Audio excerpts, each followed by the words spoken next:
Hey everybody, this is John, This is Kyle. and we are Echo 2 today. Unfortunately, Matt wasn't able to make this one.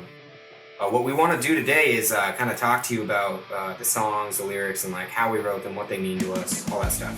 All the backstories and why they are what they are. Yeah. All right, so the first track is All I Need. Well, this was the one we did on tour, but I do remember, I came up with the riff for it, the very beginning, just because I had the wah effect. I was like, oh, it's cool, I gotta use that effect.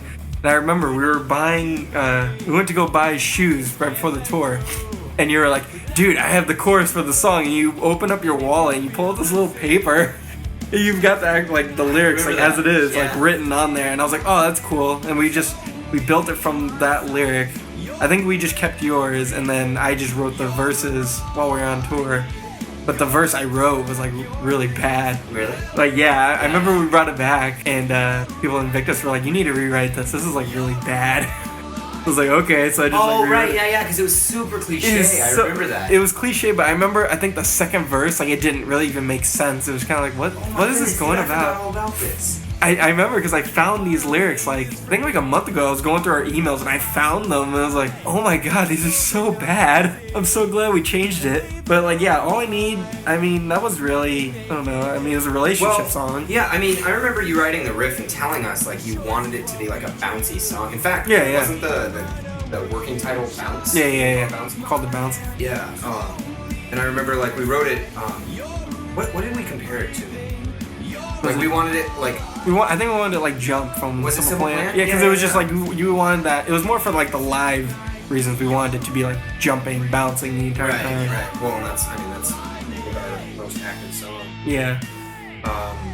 Yeah, but it's basically just a relationship song about wanting to skip town with your lady or guy. And I think it helped just because we were away from friends and family and then loved ones. So I think it fueled it. The thing that kind of is sad though is that was really the only song we fully wrote on tour. Because when we were going on tour, we're gonna write all these fully front to back. What about Without You? Without You, we started before we left. Yeah, and then lyrically we did it on the road, and then we came back with it and finished it. But yeah, that was the only one where when we went on tour, we started it.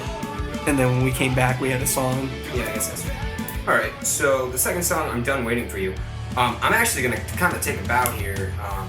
Not take a bow. I'm going to bow out is what I meant to say. Because Kyle actually, I think, wrote the entirety of this song. Yeah, this song, so before writing the song, I was really getting into A Day to Remember. And I was like, man, how do they write music like this? So I just took a lead line, a basic lead line that I heard in my head, and then once I heard that come out on the guitar, then I slowly just kept putting more parts to it. So an hour and a half later, I had the song musically, and I was sitting at the area where I was recording it, and I was just laying on the couch, and I was just mumbling words to myself, and it was the verses were coming out, and then once the verse came out, the chorus came out, it was one of the easiest songs I had ever written. And the meaning of the song, a lot of people have come up to me and they think it's also a relationship song, just failed relationship.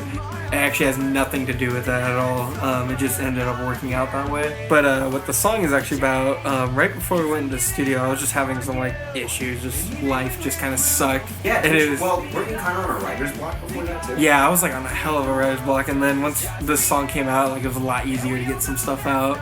I think it was just more of I was stuck in the runaround with a lot of things, and I was just tired of it, so I just let it all out, and then once I got it out, it was just a lot easier to write some stuff, lyrically and musically.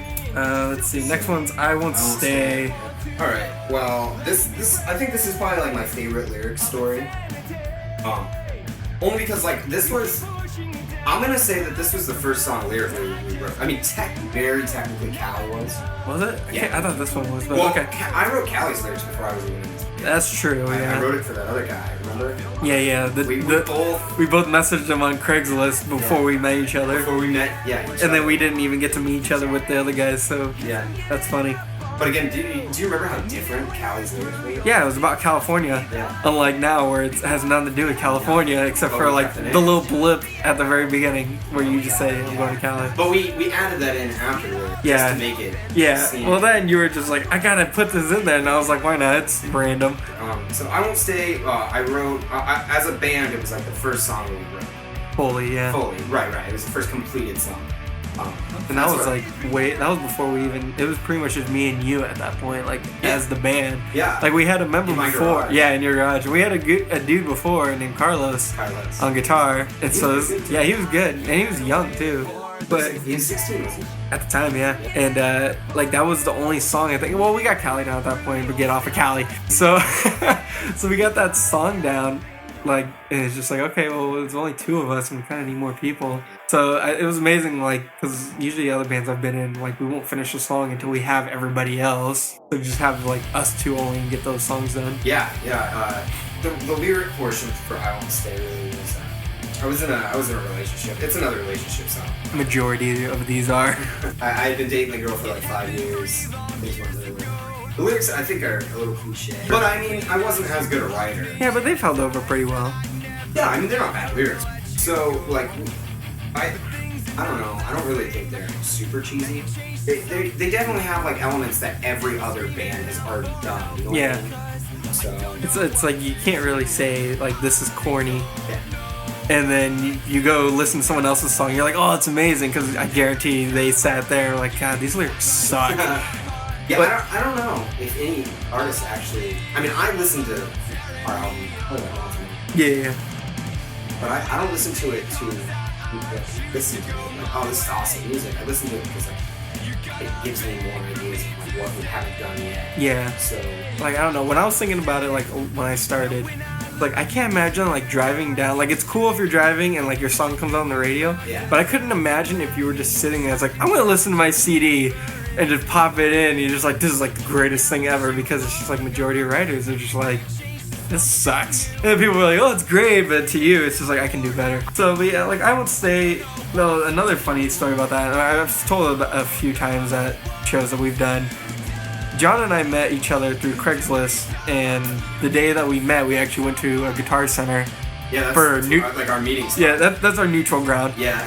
So it's just like, okay, let's go and bug other people with music while we meet each other. But I was sitting there waiting for John to get there. Oh, that's right. Yeah, and so I was like diddling, and I came up with You were messing with the guitar pedals, weren't you? Yeah, and then I think I was just messing with different amps, like tones I wasn't using, because I came from like an alternative metal band, a hard rock band, to this, so like my style of writing had to like change a little bit, like tone wise and everything, but it helped like writing new stuff. So like I Won't Stay's riff, like for the chorus, I wrote that right before John came, and then the verse for Cali, I wrote that as well. So it was, I was just like, oh, those would be kind of cool or whatever, I'll hang on to those. And then now it's just like, oh, yeah. Yeah, I remember walking in and seeing you, and I thinking to myself, Is that the dude? is that you on me? Nah, like no way. It's like you were playing like a metal riff, so I was like, nah. Oh, yeah. And so like I went over to the bass area and just started like, Diddling. and then you walked up to me, didn't you? Or did I walk up to I you? think I texted you and I was like, is that you in the crinkly white shirt? Yeah. And you're like, yep, that's me. And I was like, is he really as old as he say he is? Because he looks like he's like 17. And that was like when you're all shaved and clean cut. So, and then you're just like, no, I'm this age. And I'm like, okay. Next track is Temptress. This is all you. This is your favorite. Temptress is probably my second favorite song. I definitely have to say, this was one of your most favorite songs to sing when we were on tour. Oh man. Like we were in Maine and we're just walking down the pier and he's like starting to sing. I think you were singing the verse. And there was these two girls in front of us. It was the It was the chorus, I know yeah. what you're talking about. And these two girls are in front of us, like just walking, and then all of a sudden they just turn around and smile, and you're just like, oh, sorry. And they're like, no, it was like really good. And I was just like, I wonder if they're listening to the content of this song. I remember that. I remember exactly. I can picture the girls. Yeah, dude, that was my hang out with you when you turned 21, because Yeah. you and I were the only ones that were 21 at the time. Yep. And I remember we both did a shot.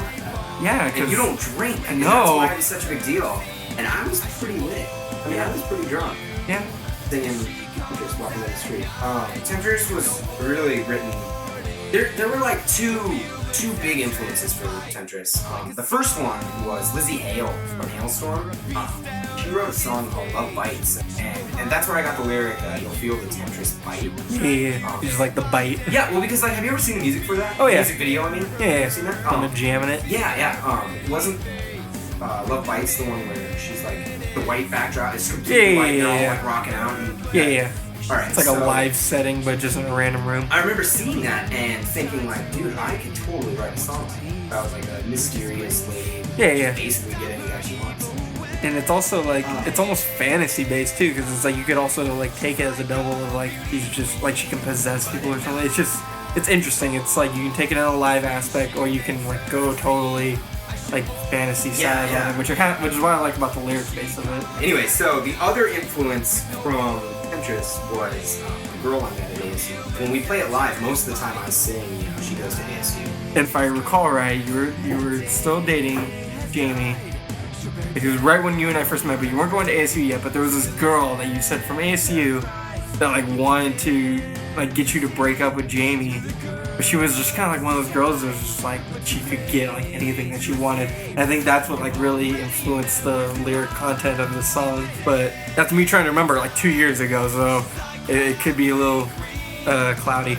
Yeah, basically hit the nail on the head. God, who wrote this song? I do remember writing this song. I think the influence, like musically, for this song was it was kind of wonderful.